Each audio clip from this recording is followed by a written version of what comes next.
Welcome everyone to today's video. Today we are diving into a common problem that many users encounter when dealing with modems. The issue at hand revolves around determining the modem type, as some units listed as having a modem do not specify the kind. Now, let's talk about the solution to this problem. Most modems, including M.2 shaped ones, are typically USB devices that offer standard interfaces like MBM or QMI. These modems do not require proprietary drivers and are generally compatible with up-to-date operating systems.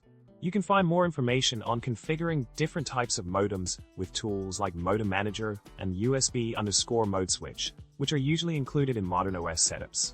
In summary, when dealing with modems, it's essential to understand the different types available and the compatibility with your operating system.